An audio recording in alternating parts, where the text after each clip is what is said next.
नमस्कार दोस्तों। आज हम एनसीईआरटी की क्लास 6 का लेसन नंबर 6 पढ़ेंगे। ये है पृथ्वी के प्रमुख स्थल रूप। स्थल रूप का मतलब अपन भूमंडल की बात कर रहे हैं। भूमंडल, आपने इसमें कुछ स्थल रूपों को जरूर देखा होगा जो चित्र 6.1 में दिखाए गए हैं। चित्र 6.1 में कौन से हैं? ये देखो, ये रहे। जैसे झील हो गई, नदी हो गई, पठार हो गए, पर्वत हो गए, मैदान हो गए, प्रायद्वीप हो गए, डेल्टा हो गया। ये सारे स्थल रूप ही हैं। आप देखेंगे कि पृथ्वी की सतह सभी जगह एक समान नहीं है। पृथ्वी पर अनगिनत प्रकार के स्थल रूप हैं। अनगिनत प्रकार के स्थल मंडल के कुछ भाग ऊंचे नीचे तथा कुछ समतल होते हैं।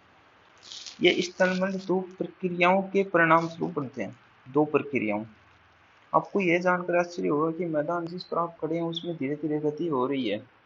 पृथ्वी के अंदर लगातार हो रही है। पृथ्वी के अंदर लगातार गति हो रही है। प्रथम, यह आंतरिक प्रक्रिया के कारण बहुत से स्थानों पर पृथ्वी की सतह कहीं ऊपर उठ जाती है तो कहीं धंस जाती है। दूसरी, बाह्य प्रक्रिया। दो प्रक्रिया बताई थी, आंतरिक और बाह्य। ठीक है।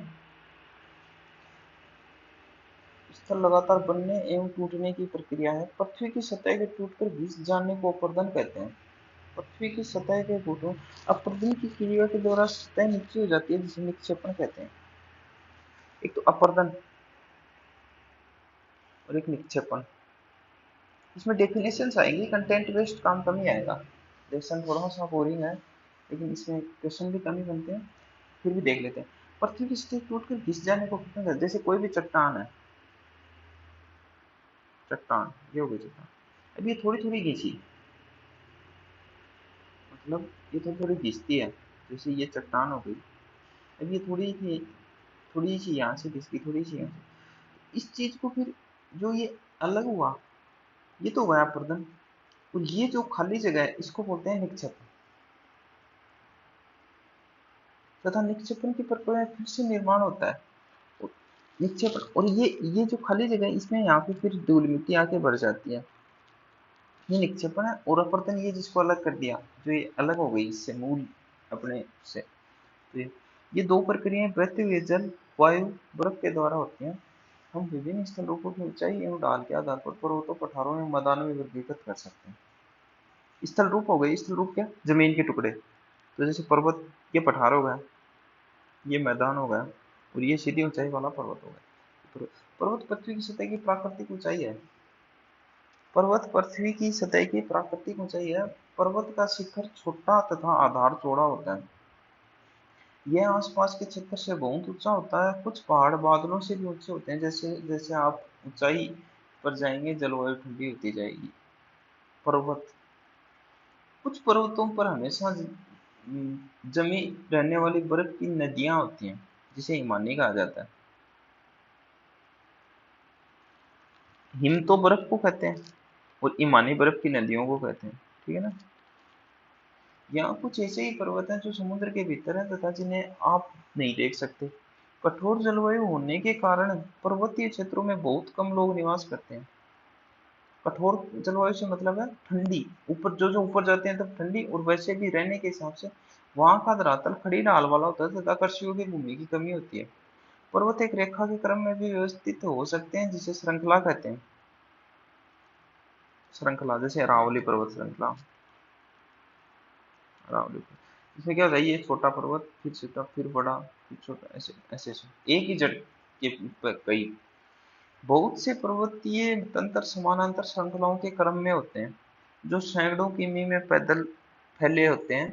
हिमालय, आल्प्स, एंडीज क्रमशः एशिया, यूरोप और दक्षिण अमेरिका की पर्वत श्रृंखलाएं। जैसे हिमालय है ना, हिमालय एशिया का है। हिमालय एशिया का होगा। यूरोप का जो है ना, यूरोप का, वो आल्प्स पर्वत है। आल्प्स।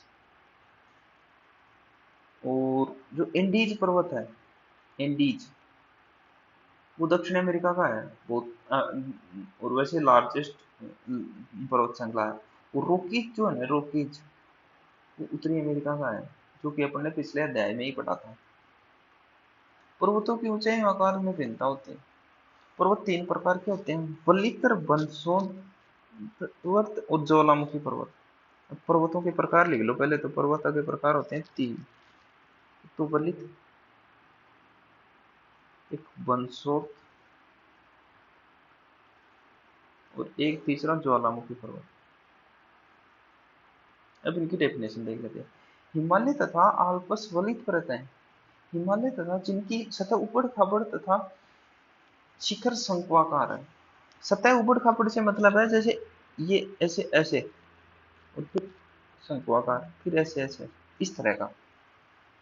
तो ये आल्प्स, हिमालय, और अगर अपने को बढ़िया और पुराना एग्जाम्पल चाहिए तो अरावली, राजस्थान की, जिनकी सतह ऊपर खापड़ तथा भारत की अरावली श्रृंखला विश्व की सबसे पुरानी वलित पर्वत श्रृंखला। ये प्रश्न आ भी सकता है कि इंडिया लेवल पे अपने को प्रश्न पूछे और राजस्थान का कोई चीज उसमें आंसर में आती है तो वो अपने आप में इंपॉर्टेंट हो जाती है, भाई सबसे प्राचीन वलित पर्वत श्रृंखला है। और जबकि ये तो है विश्व की है, विश्व की सबसे वलित पर्वत श्रृंखला है, तो अपने अरावली तक ध्यान ही नहीं जाता, ऊपर ऊपर ऊपर ही रह जाते हैं। अपरदन की प्रक्रिया के कारण यह श्रृंखला घिस गई है। अपरदन की प्रक्रिया अभी मैंने आपको समझाई थी कि टूट टूट के चले जाते हैं। ये यहाँ देखो, अभी अभी तो समझाइए आपको अपरदन, ये देखो यहाँ पे, ठीक है। उत्तरी अमेरिका के अपलेशियन पर्वत, अपरदन की उत्तरी अमेरिका के अपलेशियन पर्वत तथा रूस के यूराल पर्वत गोलाकार दिखाई देते।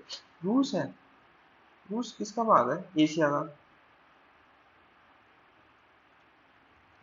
तो रूस में यूराल है, जो कि यूरोप और एशिया को अलग करता है, यूरोप और एशिया को अलग करता है।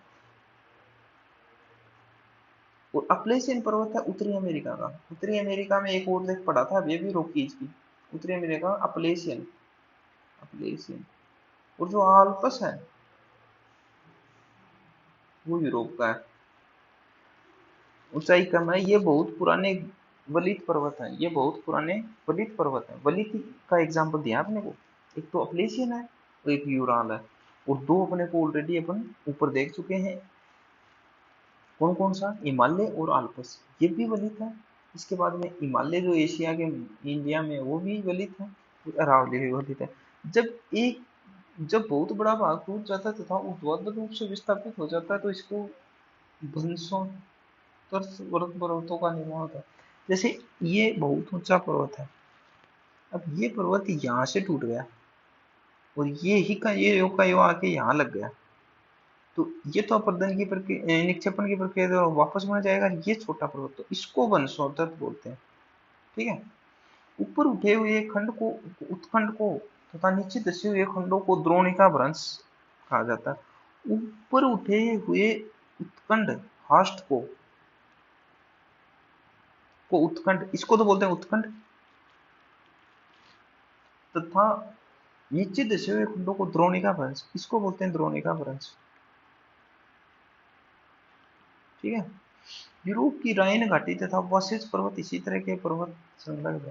अब आपको है ना सीधा सीधा ना तो इसको इससे मतलब है कि दो वंशों तक का भ्रंश, अपन किसी टुकड़े को बोलते हैं भ्रंश। तो भाई टुकड़े को टूटे हुए रूप फॉर्मेट में कौन कौन से पर्वत हैं, जैसे एक तो राइन घाटी, एक वोस जेस पर्वत। अभी यहाँ पे अपने को एग्जाम्पल लिख लेना चाहिए, राइन घाटी और वोस जेस पर्वत। अपने को वंशोधन वर्त के एग्जाम्पल ज्यादा इंपॉर्टेंट है। एटलस में दिए गए विश्व मानचित्र पर उनकी स्थिति को देखिए, ये दोनों चीजें है ना, राइन घाटी और मोसेस पर्वत एटलस में देखो, मतलब इनका करने का मतलब। इस प्रकार भूआकृतियों के कुछ और उदाहरणों का पता लगाइए। ज्वालामुखी पर्वत ज्वालामुखी क्रियाओं के कारण बनते हैं। अफ्रीका के माउंट किलिमंजारो एक महत्वपूर्ण पर्वत है, तथा जापान का फ्यूजियामा इन पर्वतों के उदाहरण है। इसमें भी ज्वालामुखी में भी लिखता है, तो किलिमंजारो, फ्यूजियामा, ये हो गए। तो ये वलित के अपन ने काफी एग्जांपल ऑलरेडी देख लिए। आल्पस, वलित तो ये मान लो जो आपके मोटे मोटे जो आपकी याद आते हैं ना, जैसे आल्पस हो गया, यूराल हो गया, अपलेशियन हो गया, हिमालय हो गया, अरावली हो गया, ये सारे ही वलित हैं। पर्वत बहुत लाभदायक होते हैं। पर्वत जल के संग्रह गार होते हैं। पर्वत बहुत लाभ है, पर्वत जल के संग्रहगार होते हैं। बहुत सी नदियों का स्रोत पर्वतों में स्थित हिमालयों में होता है। बहुत सी नदियों का स्रोत पर्वतों में स्थित हिमालयों में होता है। जलाशयों के जल को लोगों तक पहुंचाया जाता है। पर्वतों के जल का उपयोग सिंचाई तथा पन बिजली के उत्पादन में भी किया जाता है। नदी घाटियां तथा वेदिकाएं, नदी घाटियां तथा वेदिकाएं कृषि के लिए उपयुक्त होती हैं। नदी घाटियां वेदिकाएं कृषि के लिए उपयुक्त होती हैं। पर्वतों में अलग अलग प्रकार की वनस्पतियां तथा जीव जंतु पाए जाते हैं। वनों से हम ईंधन, चारा, आश्रय तथा दूसरे उत्पाद जैसे गोंद, रेजिन इत्यादि प्राप्त करते हैं। सैलानियों के लिए पर्वतीय भाग उपयुक्त स्थान है। वे पर्वतों की यात्रा उनकी प्राकृतिक सुंदरता को देखने के लिए करते हैं। विभिन्न प्रकार के खेल जैसे paragliding, hang gliding, river rafting तथा स्काई पर्वतों के प्रचलित खेल हैं। क्या आप हिमालय में स्थित कुछ ऐसे स्थानों बताएं जहाँ खेले जा सकते हैं? ये हिमालय के बारे में जहाँ मसूरी वगैरह हो। अब आ गया पठार। पर्वत से तो होता है पठार नीचा और मैदान से होता है ऊंचा। ये राफ्टिंग बोलते हैं। पठार उठी हुई एक सपाट भूमि है। यह आसपास के क्षेत्रों से अधिक उठा हुआ होता है तथा इसके ऊपरी भाग मेज के समान सपाट होता है। किसी पठार के एक या एक से अधिक किनारे होते हैं जिसके ढाल खड़े होते हैं। भाई ये पठार बन गया। ये है पठार, मोटे मोटे शब्दों में देखें तो। यहाँ तो ऊपर तो ये मैदानी भाग है लेकिन यहाँ पे ढाल है। ठीक है। पठारों की ऊंचाई प्राय कुछ 100 मीटर से लेकर कई हजार मीटर तक हो सकती है। पर्वतों की तरह पठार भी नए या पुराने हो सकते हैं। भारत में दक्कन का पठार पुराने पठारों में से एक है। केन्या, तंजानिया और युगांडा का पूर्वी अफ्रीकी पठार एवं ऑस्ट्रेलिया का पश्चिमी पठार इस प्रकार के उदाहरण हैं। तिब्बत का पठार विश्व का सबसे ऊंचा पठार। ये प्रश्न अपने आप में बढ़िया है। तिब्बत का पठार विश्व का सबसे ऊंचा पठार है जिसकी ऊंचाई भी है 4000 से 6000 मीटर। ठीक है ना, जो कि भारत के उत्तर में। पठार बहुत उपयोगी होते हैं क्योंकि इनमें खनिजों की प्रचुरता होती है। यही कारण है कि विश्व के बहुत से खनन क्षेत्र पठारी भागों में स्थित है। अफ्रीका का पठार सोना एवं हीरे की खानों के लिए प्रसिद्ध है। अफ्रीका। भारत में छोटा नागपुर पठार में लोहा, कोयला तथा मैग्नीज के बहुत बड़े भंडार पाए जाते हैं। ये हो गया। पठारी क्षेत्रों में बहुत से जलप्रपात हो सकते हैं। जलप्रपात अपने आप ही होंगे। इस शेप में है तो ये यहाँ से पानी गिरेगा तो ये जलप्रपात ही बनेगा क्योंकि यहाँ नदियां ऊंचाई से गिरती हैं। भारत में छोटा नागपुर का पठार स्वर्णगंगा नदी पर स्थित हुंड्रू जलप्रपात। तो छोटा नागपुर तो पठार है, स्वर्णरेखा नदी है और हुंड्रू जलप्रपात है। ये याद रख लेना। कर्नाटक में जोंक, एक दूसरा जोंक जलप्रपात है जो कि कर्नाटक में है। इस प्रकार जलप्रपात में लावा पठार में काली मिट्टी की प्रचुरता होती है क्योंकि उपजाऊ है। ईंट खेती के लिए काफी अच्छे। कई पठारियों में रमणीय स्थल होते हैं जो पर्यटकों को आकर्षित करते हैं। मैदान। मैदान समतल भूमि के बहुत बड़े भाग होते हैं। वे सामान्यतः मध्य समुद्री से 201 मीटर ऊंचे होते हैं।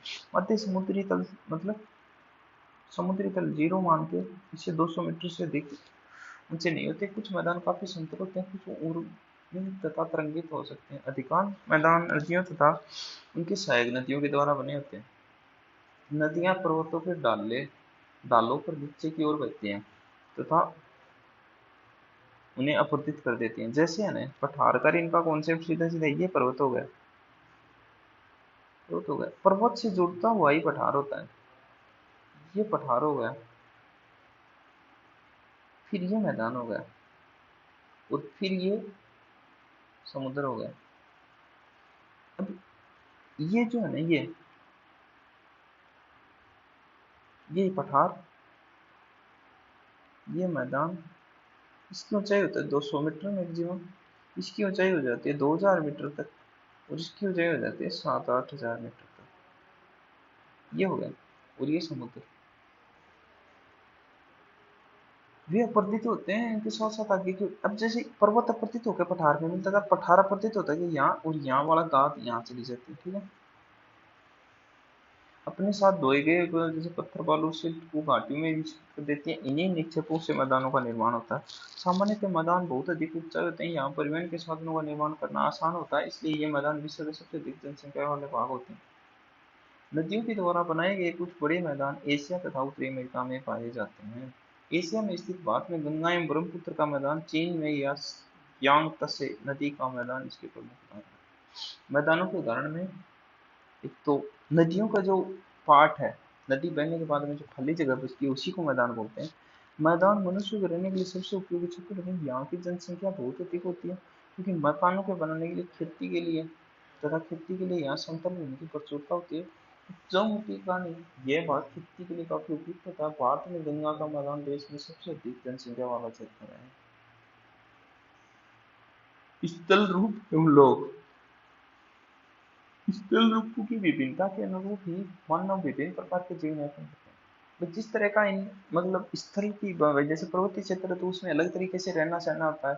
तो जैसे मैदानी है तो पर्वतीय क्षेत्रों का जीवन कठिन होता है, मैदानी क्षेत्रों का जीवन पर्वतीय तुलना में सरल होता है। मैदानों में फसलें उगाना, घर बनाना, सड़कें बनाना पर्वतीय क्षेत्रों की तुलना में अधिक आसान होता है। विभिन्न प्रकार के स्थल रूपों पर रहने वाले लोगों के रहन सहन के तरीकों में कुछ अंतर होता है। क्या आप उनमें से कुछ अंतरों को बता सकते हैं? कभी कभी प्राकृतिक आपदाएं जैसे भूकंप, ज्वालामुखी, उद्गार, तूफान विनाश कर देते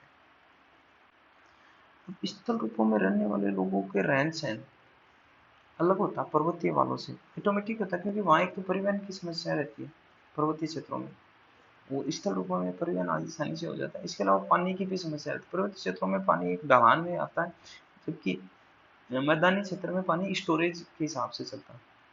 इन आकस्मिक घटनाओं के बारे में जागरूकता पैदा करके हम इनमें से आने वाले खतरों को कम कर सकते हैं। हमने कितने तरीकों से जल एवं स्थल को उपयोग में ला सकते हैं, इसका पता हम अपने आसपास के क्षेत्र में लगा सकते हैं। प्राय हम स्थल का उपयोग गलत तरीके से करते हैं, जैसे उपजाऊ भूमि का मकानों का निर्माण। इसी प्रकार हम लोग कूड़ा किसी भी भूमि पर या पानी में फेंक देते हैं, जो कि उन्हें गंदा कर देता है। हमें प्रकृति के इस महत्वपूर्ण वरदान का उपयोग इस प्रकार नहीं करना चाहिए। उपलब्ध भूमि केवल हमारे ही उपयोग के लिए नहीं है, यह हमारा कर्तव्य है कि हम आगे आने वाली पीढ़ियों के लिए पृथ्वी को सुरक्षित रखें। ये देखो, ये पृथ्वी पे होने वाली हलचल, ये देखो बोट वगैरह, ये बर्फबारी में हो रहा है ये सब। ठीक है, धन्यवाद। ये अपना लेसन हो जाता है कंप्लीट। क्वेश्चन देख लेते हैं एक बार। स्थल रूप कौन कौन से हैं? पृथ्वी के स्थल रूप कई हैं, पर्वत, मैदान, घाटी, और भी है कई। पर्वत एवं पठार में क्या होता है? पर्वत एक शंकुआकार आकृति है, जबकि पठार एक समतल आकृति है और इसकी ऊंचाई अधिक होती है इसकी कम। पर्वतों के विभिन्न प्रकार कौन कौन से हैं? पर्वतों के विभिन्न प्रकार तीन है। एक तो ज्वालामुखी, एक वलित, एक वनसुंद, टुकड़ों में। इसकी एग्जाम्पल याद रखना है, ज्वालामुखी के एक किलिमंजारो है, इसके वलित के तो हिमालय, कोई से भी आल्पस है, जो भी है।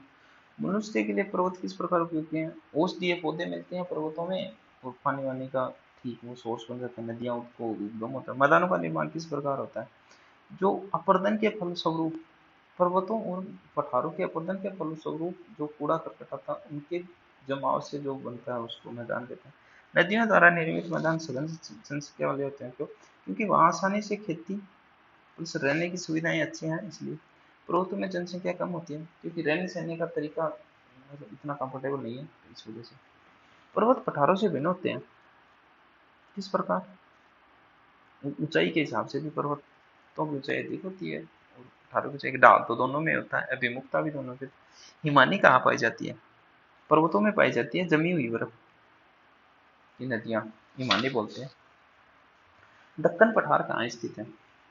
दक्कन का पठार भारत में स्थित है। यांगत्से नदी कहाँ है? चीन की है, जिसे बहुत बड़ा वो मैदान है। यूरोप का एक, जिसमें जनसंख्या रहती है, यूरोप का एक महत्वपूर्ण पर्वत श्रृंखला कौन सी है? यूरोप की आल्प्स है। एंडीज जो है वो दक्षिण अमेरिका की है, ये आपको याद होनी चाहिए। रॉकीज है वो उत्तरी अमेरिका की है।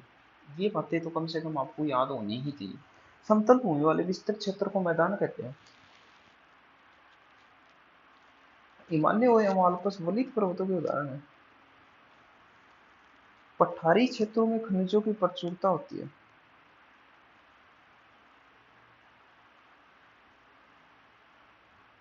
ये खालिस्तान देखना पड़ेगा इनको। क्षेत्र कृषि के लिए सबसे अधिक, मैदानी क्षेत्र कृषि के लिए सबसे अधिक उपयोगी। पर्वतों का एक क्रम है, ये समझ नहीं आ रहा, ये देख लेना आप एक बार फिर से। धन्यवाद।